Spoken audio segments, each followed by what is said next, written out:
اللہ الرحمن الرحیم۔ لاکھوں کروڑوں درود و سلام محمد مصطفیٰ صلی اللہ علیہ وآلہ وسلم کی آل اور اولاد پر۔ 10 محرم الاحرام کا دن انتہائی غمگین اور غمزدہ کر دینے والا دن ہے، جس دن امام حسین علیہ السلام کے تمام جانثاروں کو شہید کر دیا گیا تھا۔ تمام اہل بیت کے بچوں، بوڑھوں اور جوانوں کو بھی اسی میدان ماریہ میں شہید کر دیا گیا تھا، جس کا نام کربلا ہے۔ 10 محرم الاحرام کے دن امام حسین علیہ السلام جب میدان کربلا کا رخ کیا، اپنی سواری پر جب نعرہ تکبیر لگا کر سوار ہوئے، جس کا نام ذوالجناح تھا، آپ کی سواری کا نام ذوالجناح تھا، جب چلنے لگے تو آپ کی سواری نہ چلے تو دیکھتے ہیں کہ حضرت سکینہ گھوڑے کے پاؤں کے ساتھ لپٹ کے رو رہی ہے اور پکار رہی ہے، اے بابا جان، جو بھی اس میدان کربلا میں گیا وہ واپس نہیں آیا، اور زاروں قطار رو رہی ہیں۔ امام حسین علیہ السلام نے فرمایا، اے سکینہ، اپنے نانا کا دین تا قیامت کے لیے بلند کرنے جا رہا ہوں، وعدہ وفا نبھانے جا رہا ہوں، اپنے خیمے میں جاؤ اور صبر و تحمل سے اللہ تعالیٰ کی رحمت کا انتظار کرو۔ ایسے کہتے ہی امام حسین علیہ السلام نے نعرہ تکبیر لگایا اور میدان کربلا کی طرف سوار ہوئے اور جا کر بلند آواز میں فرمایا، امام حسین نے، اے لوگو، جس محمد صلی اللہ علیہ وآلہ وسلم کا تم کلمہ پڑھتے ہو، جس محمد صلی اللہ علیہ وآلہ وسلم کے رب کو تم رب مانتے ہو، اس محمد صلی اللہ علیہ وآلہ وسلم کے نواسے اور اس کی آل اولاد کے سامنے تیر و تلوار اور نیزے لے کر کھڑے ہوئے ہو۔ نبی کی آل اور اولاد کو تم نے شہید کر دیا۔ میں نواسہ رسول ہوں، میں امام حسین ہوں، کیا تم مجھ سے جنگ لڑنا چاہتے ہو؟ جس نبی کا تم کلمہ پڑھتے ہو، اس نبی کے نواسے کو شہید کرنا چاہتے ہو۔ ابھی آپ نے یہ بات مکمل بھی نہ کی تھی کہ یزید کے بدبخت حواریوں نے حضرت امام حسین علیہ السلام پر تیروں اور نیزوں کی برسات کر دی۔ تمام انبیاء بھی اس میدان کربلا میں موجود تھے، تمام فرشتے موجود تھے، تمام و جن و انس وہاں موجود تھے، کائنات کی ہر شے کانپ رہی تھی۔ میدان کربلا میں سب موجود تھے، لیکن امتحان محبت کا تھا، امتحان نبی کی آل اور اولاد کا تھا۔ جنگ شروع ہوئی، لہٰذا جو بھی امام حسین علیہ السلام کے سامنے آتا واصل جہنم ہو جاتا۔ بہت دیر تک امام حسین اکیلے اس میدان کربلا میں جنگ لڑتے رہے۔ کچھ دیر بعد ایک شخص عبداللہ نامی کسی دور علاقے سے جب اپنے واپس گھر آ کر اپنی بیٹی سے پوچھنے لگا، اے بیٹی، شہر کے تمام لوگ کہاں ہیں؟ بڑی خاموشی سے چھائی ہے شہر میں، سب لوگ کہاں ہیں؟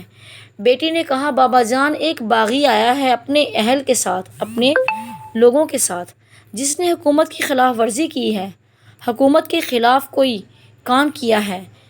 علاقے کے تمام لوگ میدان کربلا، میدان ماریہ میں گئے ہیں، جو آب فرات کے قریب ہے، جہاں حکومت کے لوگ اسے سزا دے رہے ہیں۔ اس لڑکی کے بابا بولے، دیکھتا ہوں وہ کون ہے جس نے حکومت کی خلاف ورزی کی۔ اللہ کا نام بلند کیا اور گھوڑے پر سوار ہو گئے۔ بیٹی نے کہا، بابا جان، اگر آپ اس جنگ میں جا رہے ہیں، دوران جنگ میں آپ کو یمنی نگینہ ملے، یعنی مالی غنیمت میں سے آپ کو کوئی یمنی نگینہ ملے تو وہاں سے میرے لیے لیتے آنا۔ یہ بات سنی اس شخص نے اور اپنے گھوڑے پر سوار ہو گیا اور میدان کربلا کا رخ کیا، میدان ماریہ کی طرف روانہ ہوا، اور جا کر میدان میں دیکھتا ہے کہ ایک اکیلا شخص تیروں سے بھرا ہوا، چاروں طرف سے تیروں کی بارش اس پر کی جا رہی تھی، جس کا جسم 1000 کی تعداد میں لوگ اس کے اوپر ظلم ڈھا رہے تھے، جسم چھلنی ہوا تھا۔ وہ بہادر اکیلا ہی اللہ تعالیٰ کا ذکر کرتا ہوا، نعرہ تکبیر کرتا ہوا وار پہ وار کر رہا ہے، لوگوں کو واصل جہنم کر رہا ہے۔ وہ شخص اپنے گھوڑے پر سوار امام حسین کے ارد گرد گھومنے لگا۔ امام حسین علیہ السلام نے اس شخص کو دیکھا اور فرمایا، اے عبداللہ، یہ انگوٹھی لو۔ اپنے ہاتھ سے امام حسین نے ایک انگوٹھی اتاری جس میں یمنی نگینہ لگا ہوا تھا۔ فرمایا، یہ انگوٹھی اپنی بیٹی کو دے دینا اور اس کو بتانا کہ میں کوئی باغی نہیں ہوں، میں نواسہ رسول ہوں، میں حسین ہوں، میں ابن علی ہوں، میں فاطمہ کا بیٹا ہوں۔ اس شخص نے جب یہ باتیں سنی آنکھیں نم ہوئی اور گڑ گڑا کے رونے لگا اور بادشاہ حسین کے لیے جنگ لڑنے لگا۔ امام حسین علیہ الصلوۃ والسلام نے فرمایا آپ کی ادھر ضرورت نہیں ہے، آپ کوفہ میں چلے جائیے، میرے شہید ہونے کے بعد میرے خاندان کی عورتوں کو کوفہ میں لے جایا جائے گا، تب ان کا خیال رکھنا۔ وہ شخص روتے ہوئے تڑپتے ہوئے امام حسین کو میدان کربلا کے درمیان میں اکیلے یزیدیوں کے بیچ چھوڑ کر چلے گئے امام حسین کا حکم مانتے ہوئے، اور وہ انگوٹھی بھی لے گئے اپنی بیٹی کے لیے۔ جب امام حسین علیہ الصلوۃ والسلام پر اس قدر ظلم ہو رہا تھا، زمین زار و قطار رونے لگی اور فرمایا اے اللہ مجھے اجازت دیجیے میں یزید کی فوج کو اپنے اندر دنسا دوں۔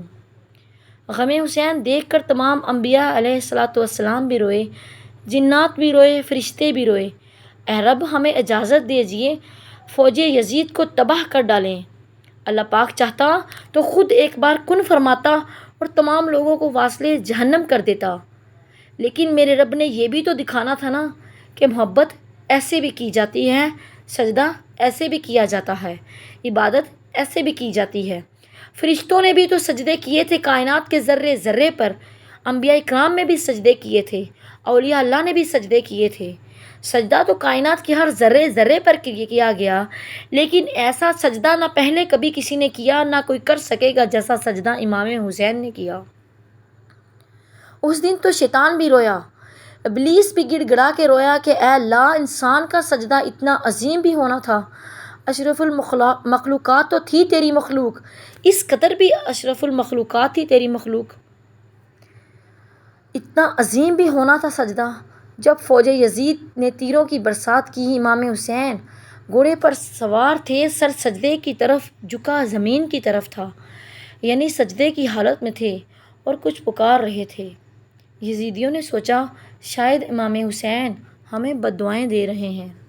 ان کے سپاہیوں نے کان لگا کر سنا تو سرکار فرما رہے تھے اے اللہ مجھ سے راضی ہو جا، میری آل اولاد سے راضی ہو جا، اے اللہ ہماری قربانیوں کو قبول و منظور فرما لے، اے اللہ میرے سجدے کو قبول و منظور فرما لے، اے اللہ میری اور میری آل اولاد اور تمام جانثاروں کی محبت کو قبول فرما لے۔ جب سرکار سجدے میں گئے تو انہوں نے سوچا کہ کیوں نہ امام حسین کا سر قلم کر دیا جائے۔ جو بھی شخص سر قلم کرنے کے لیے جاتا، جب چہرے کے قریب جاتا تو چہرہ نبی کریم صلی اللہ علیہ وآلہ وسلم کا مبارک نظر آتا۔ جو شخص اس چہرے کو دیکھتا تو وہ واپس موڑ آتا۔ کسی میں امام حسین کے چہرے کے قریب جانے کی ہمت ہی نہ تھی۔ ایک شمر نامی شخص بدبخت یزید کی دولت کے لالچ میں پکارتا ہوا آیا تم سب پیچھے ہٹو، یہ کام میں خود ہی کرتا ہوں۔ وہ آگے بڑھا اور سرکار شہنشاہ امام حسین علیہ الصلوۃ والسلام کو شہید کر دیا، ان کی گردن پر تلوار کا وار کیا اور انہیں شہید کر دیا۔ انا للہ و انا الیہ راجعون صلی اللہ علیہ وآلہ وسلم۔ حکم تو شہادت کا تھا، دکھانی تو محبت تھی، دکھانی تو عبادت تھی، ورنہ بتاتے امام حسین کے جنگ کہتے کس کو ہیں۔ لیکن جنگ تو صبر کی تھی، جنگ آزمائش کی تھی، جنگ سجدے کی تھی، جنگ عبادت کی تھی، جنگ محبت کی تھی، ورنہ آل رسول امام حسین نبی کے نواسے بتاتے کہ جنگ کہتے کس کو ہیں، اسی وقت اسی دن تمام یزیدیوں کو واصل جہنم کر دیتے۔ لیکن صبر کی اس جنگ میں اسلام کے شہزادوں نے اپنے اسلام کا سر بلند کر دیا۔